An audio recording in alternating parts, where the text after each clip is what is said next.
Retour sur le plateau de TV Finance, il est 9h10, c'est l'heure des Market Movers, les valeurs à suivre tout au long de la journée. Vous le voyez, Bernard Prats-Desclaux nous a rejoint. Bonjour Bernard.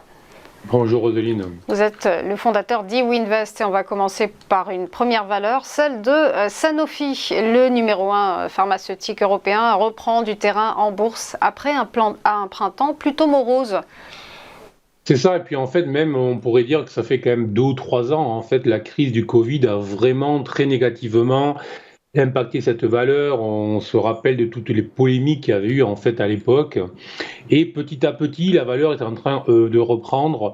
Et il y a des récents essais cliniques qui sont en train de prouver que ces laboratoires de recherche sont encore efficaces et que donc elle va pouvoir, dans l'avenir, nous sortir de nouveaux médicaments et donc du chiffre d'affaires. C'est vraiment ce qui nous intéresse, nous, évidemment, les actionnaires. Donc, sur le plan technique et sur le plan purement technique, là, on va voir que c'est une valeur qui est venue retaper ses anciens sommets et qui, depuis maintenant le mois d'avril, comme vous le disiez, depuis ce printemps, elle évolue en fait dans un large triangle avec une borne autour des 101 et avec une borne basse autour des 90 euros.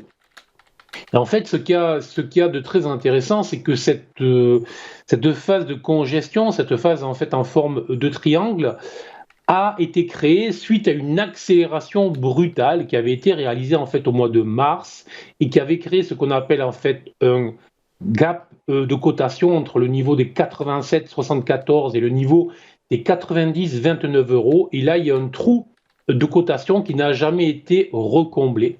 Et autrement dit, à chaque fois qu'il y a eu un test de cette zone potentiellement support, les acheteurs sont revenus. Donc tout ça est un signal, même que ce soit long, même que ça fasse maintenant plusieurs mois que la valeur semble traîner en longueur. En fait, il y a une configuration graphique très intéressante qui est une phase en accumulation où les acheteurs se présentent systématiquement sur des niveaux support de plus en plus hauts. Et là où c'est très intéressant, c'est que ce matin, désormais, la valeur est en train de tester une zone résistance aux alentours des 99 euros, que si jamais ce niveau était franchi, ça pourrait déclencher une nouvelle vague haussière en direction des 108, 109 euros. Donc c'est vraiment ce qu'il faut regarder sur les prochaines heures. Est-ce que le niveau des 99 euros cède en clôture ou pas? Si c'était le cas, vraiment, on pourrait avoir un signal à l'achat très intéressant sur cette valeur. Mais dans tous les cas, j'insiste bien, tant que la valeur évoluera au-dessus des 90 euros, il n'y a aucune inquiétude en fait à avoir. On est vraiment dans une phase, une accumulation où les acheteurs achètent tous les niveaux support et il va falloir attendre qu'il y ait en fait un déclencheur tout simplement pour voir plus haut.